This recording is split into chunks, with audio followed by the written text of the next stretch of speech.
Naptown Tuner here, like and subscribe. I'm doing a rear wheel bearing on this Audi Q5 Quattro all-wheel drive. This is going to be the same on a lot of different Audi models. Specifically, this body style started in 2009, and the Q5 ended in 17 on this platform. A4, A5, A6, all very similar, but I'm not going to get into all that specific type stuff. You can get this wheel bolt loose with the wheel still on, and that's the most responsible way. So I didn't pull the electronic parking brake yet, or the emergency brake, so the brakes are not locked up. You see, whenever I try to bust this thing loose, the whole thing is moving, and that's giving you axle deflection. Potentially it's stressing out the half shaft. Potentially it could even stress out the differential, the U-joints, go all the way up into the parking brake paw. I've never really thought about the full extent of it. I just know that it's so much easier when you apply the brakes, whether it be the front or the rear. This nut or this bolt is going to bust off so much easier. And since I have the wheel off, I went ahead and put one of the bolts back in. And you don't want to run one of these bolts all the way in, because potentially you could bottom it out, damage the threads. I got a big nut on this cone part that fit perfectly, so it simulates the wheel being fit. Best way to do it, I already covered this, best way to do it on this particular model is pop the center cap off and get it through the center cap. Not all wheels on these models you can do that on though. Some of them you have to take the wheel off and pop the center cap out from the back. So there's a lot of different variables. I could sit here and talk about nonsense stuff all day long, but I'm going to pull the electronic parking brake and you'll hear it apply.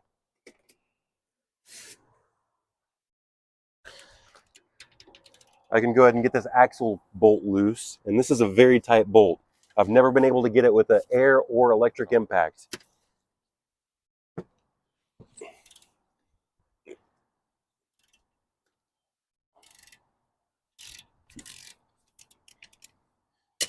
Okay, now this bolt is loose. We have to remove the brakes, and this rotor is going to have to come off. For this set screw, I usually like to use my hammer impact driver, because these are also called impact drivers, but you know what I'm talking about, the one where you put it on here and you smack it with a hammer. They have the same name. Just to help it come out a little bit better and make sure it doesn't snap off, I put some heat on it, and it should come out with this electric driver. This is the electronic parking brake. There's no need to have it engaged anymore. We're going to disengage it so that we can remove the caliper assembly. And you don't need to release the electronic parking brake caliper and push the caliper all the way in like you were doing a brake change. But if you did want to do that, that's some separate stuff, separate video. Zip this bolt off. No need to have this bolt on anymore. I could separate this in two parts and take the main caliper off first and then take the caliper bridge off second, but I'm going to go ahead and keep it all together and just get these two big caliper bridge bolts out. That's the top one, and then the bottom one is right there. Now these caliper bridge bolts are going to be 18 millimeter in the back. You see, these are both snap-on sockets. The one on the right is an impact, of course, because it's black. The one on the left, you'll also notice the size difference. This one's the short one, and then this one's not deep well, it's a medium well. It's a half cut, semi-deep. Show you what it looks like with the short one first. And I'm gonna go ahead and unclip this. You push the connector in, pull back the lever, and pull it straight back. And I'm using my brand new Milwaukee 1/2-inch drive ratchet. And have you ever noticed how Chinese companies like to use names that Americans might want to relate with, like Milwaukee or US General or Pittsburgh? Kind of funny, isn't it? Try to bamboozle you like that. So you'll see this doesn't even fit on all the way. It's interfering with the caliper. So we're going to take that one off and put the old semi-deep on, and that's going to stick out just far enough where we can put this ratchet on and have perfect clearance. I know a lot of people have been getting on me about mounting the camera, but I'm getting better with working with one hand, I think. So you see, We got perfect clearance with that medium well socket. And I like to have this leverage when I'm working on something like caliper bolts. They're always torqued on there extremely tight. And I like to give it a nice little pull like this, and it's gonna come out super easy. You see the parking brake's not on anymore, so the rotor can move. And we're gonna get this bottom bolt right there. But we got the caliper in the way. So we gotta put a little extension on there. This one's a DeWalt extension. I think it's like 2.5 inches or something, but if you know of a shorter extension, go ahead and tell me in the comments. I'd like to buy it for 1/2 inch drive at least. So now that's gonna go on, and you see the clearance. We got the spring right there. Just barely do we have enough room with that extension on there, and I'm gonna do the same thing. Just pull it back, and that's both of the caliper bolts. You should know that I'm always trolling for comments. This is the one I like to use. This is snap-on, and it's got that little bit of wobble that helps you. And of course, you could also use a deep well 18 as well. That would probably fit just perfect. Now, I don't want to get my feelings hurt, and people will call me a hack, so you want to make sure that you hang this brake caliper up so that it's not hanging by the hose.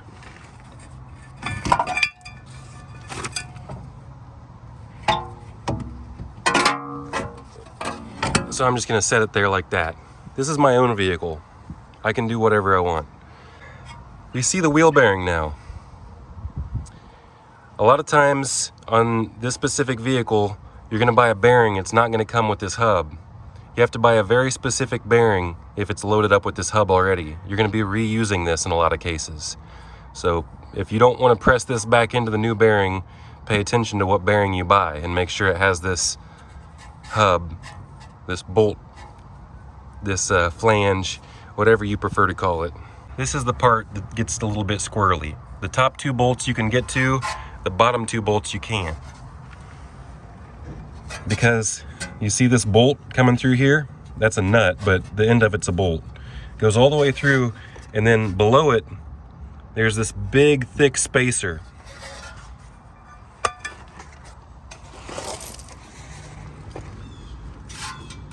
This is the end of the bolt. It's a very long bolt. And this is the spacer right down here. So here I'm gonna bust the nut loose first, and I'm gonna unbolt it from here.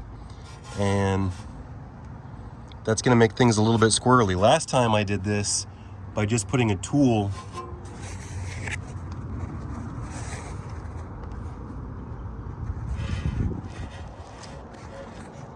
right in between this space right here.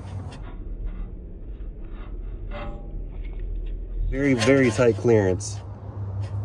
Most people don't have tools to get in here and do that.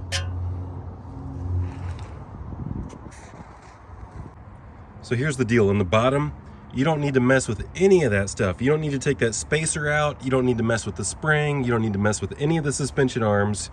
You do have to take the brakes off, but you get a 13mm wrench like this and that low profile Mayhew where it's got a 13mm. Look at how low profile that is. So you ratchet it on with the ratchet side, and then you crank it on with the fixed wrench side. I can get in both of those bottom bolts very easily. The top bolts you can get with pretty much anything. Any kind of socket will fit in there. Dual drive triple square. And just so you know, I genuinely do not think that this is going to damage the brake hose at all, one single bit, with it setting right here. It's not under any stress. Now we're gonna take this 21 and put it on this nut, and we're gonna bust the nut side loose first. And this is a perfect example of why you need to do things in order. If I were to take this bolt out, this whole knuckle assembly would be loose, and it would be a lot more difficult to slide hammer this flange out. You don't necessarily have to, There's other ways to do things, but we're not going to be talking about all the different ways to do things. I want to actually pull this flange out first with everything still bolted up. And you don't necessarily have to take this off either. One of my philosophies is try to take the least amount of things apart possible, because even taking these bolts out, they could snap, because these are actually going into aluminum.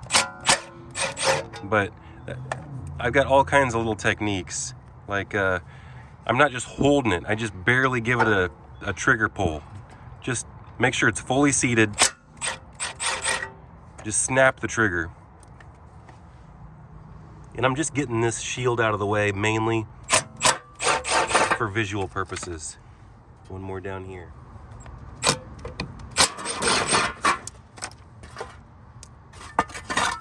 It's nice to remove this shield anyway, because if you bend it up, then that could cause problems. You see how I put these bolts back in the holes they came from? This is something I'm going to mention all the time, even that one. Whenever you can put fasteners back where they came from, just to keep them in the same spot so you don't lose them, it's always a good practice. So now I'm going to go ahead and put my slide hammer on this and pull the flange out. Now, actually, this is the first time I've ever tried this. I've got ceramic paste on here just so the threads don't get damaged. And this is one of my longer wheel bolts. I tapered the end a little bit, and this is the tool that I use for securing this hub. In case I forget to take the brakes off, I can put this pin through right here, and it locks in between here so that I can bust this axle bolt loose. But in this particular case, I'm going to try to run this bad boy down all the way and see if I can actually extract the hub this way. So you see, it's already hitting, and it should just pull the hub out. And carefully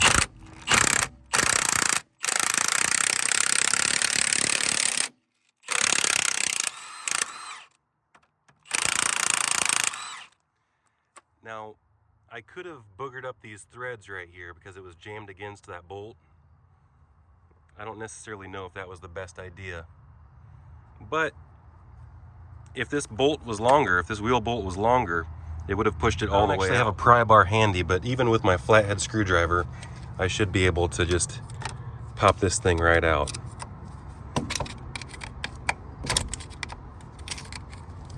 Right behind the bearing race. Don't tell me I need to go grab a stinking pry bar. Here's what I'm gonna do.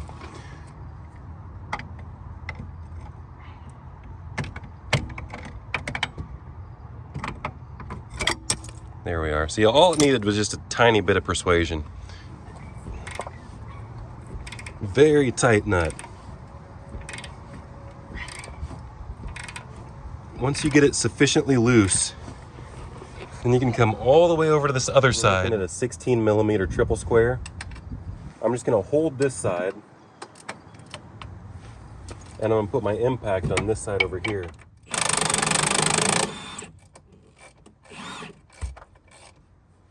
Now, I'm gonna scoot this bolt all the way out from this side. I'm gonna give the stud some love taps from this side first. It's not wanting to move, so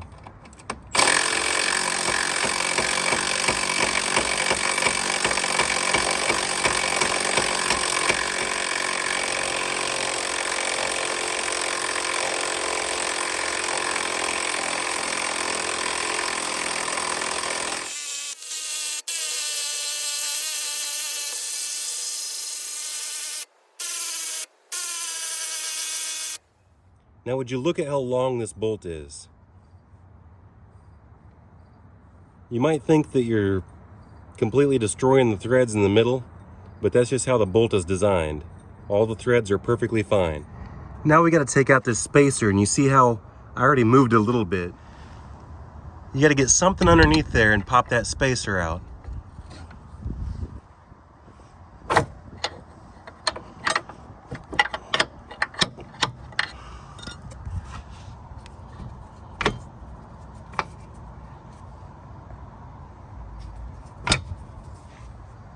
See that? aluminum spacer.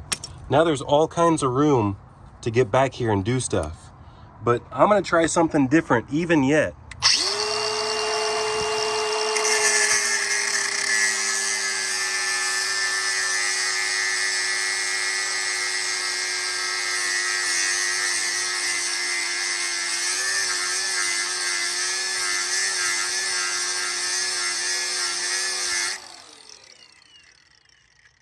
We're gonna do that on all 4 bolts. Like I said, I've never tried this before.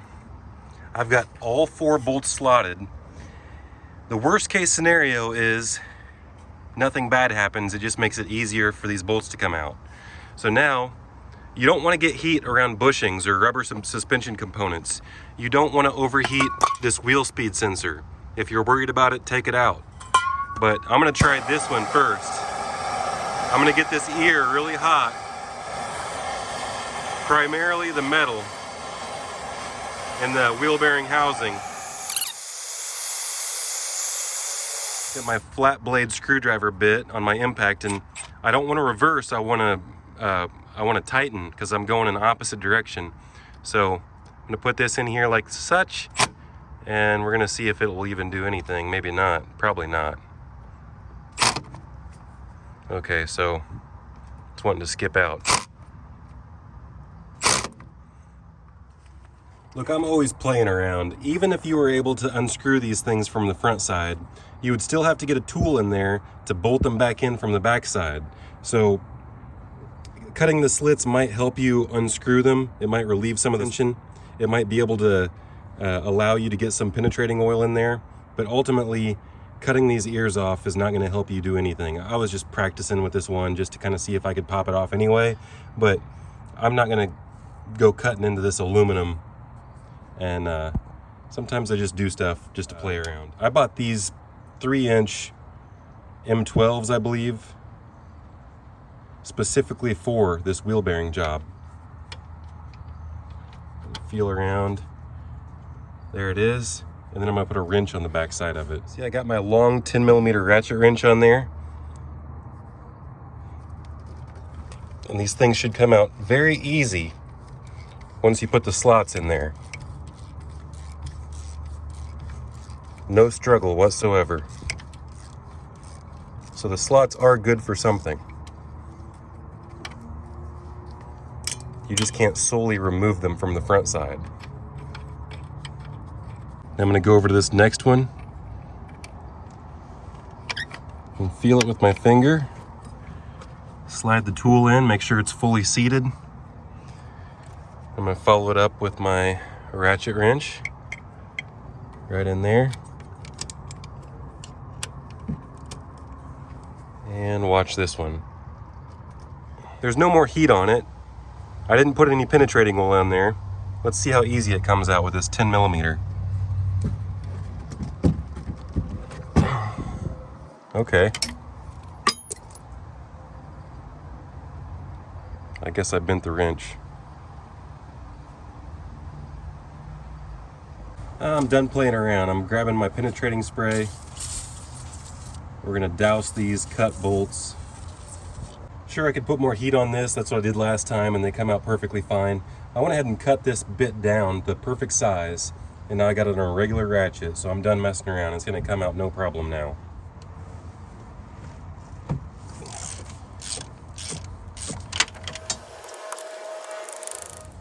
Once you break it loose, the slots do help. Once you break it loose, you can get it the rest of the way like this.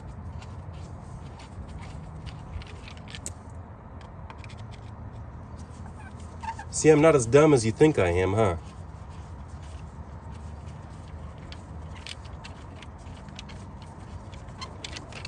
But this one's still a little bit tricky. I had a bad shot on that last clip, but this one came out super easy.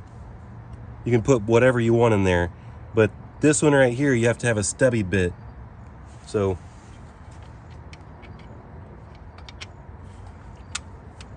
it just barely fits in there.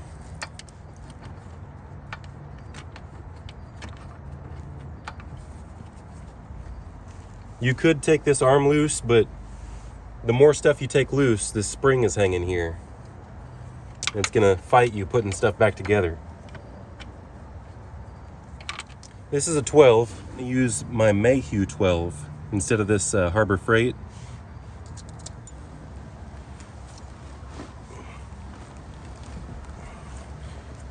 So it's not wanting to come loose. All I gotta do is get it just a little bit hot.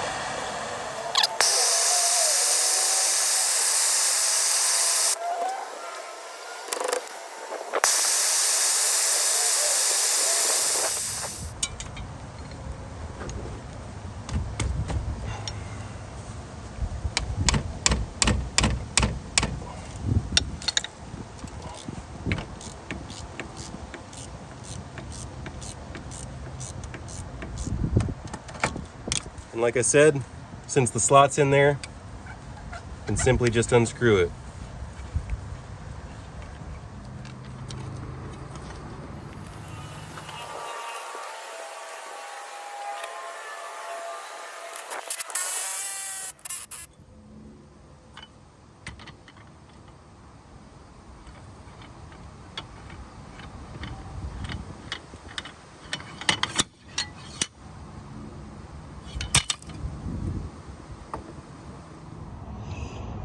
You see, this is the control arm, and you can pull out the whole knuckle a little bit and get a little bit more room. But previously I've always gotten these rear wheel bearings loose with this spacer still installed. And I've never tried to slot the bolts before. I think if you slot the bolts and you use heat and a low profile bit, you don't need to mess with any of this. So I had to push this knuckle back in to align these holes and get this bolt started. Now I'm going to take my aluminum spacer, and it's going to be kind of difficult to put it back in here. It's a really tight fit. This control arm and this knuckle had a gap right here, so to relieve everything, I put a spring compressor in here. You see that? I collapsed the spring just a little bit. See, it's not touching. And then I took my long pry bar and pushed the whole knuckle over. Then I was able to slide that spacer back into place and get the bolt started. I just got to make sure it's lined up whenever I get to the end right here. So it looks like it needs to go up a little higher. Right about there. A little higher. Something like that. Might be close enough.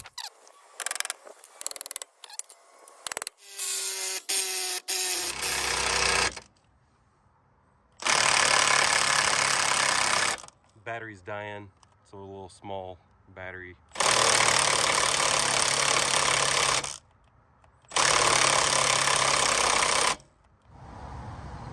I'm going to jack this up before I tighten it down to ride height. If you don't remove that spacer, you can still pop this bolt out and pop it back in. So even if you slot them, you can still replace the bolts with fresh bolts. Right like that, so you know I'm telling the truth. And of course there's all kinds of room on the top. So here's the deal, on the bottom, you don't need to mess with any of that stuff. You don't need to take that spacer out, you don't need to mess with the spring, you don't need to mess with any of the suspension arms. You do have to take the brakes off, but you get a 13mm wrench like this and that low profile Mayhew where it's got a 13mm. Look at how low profile that is.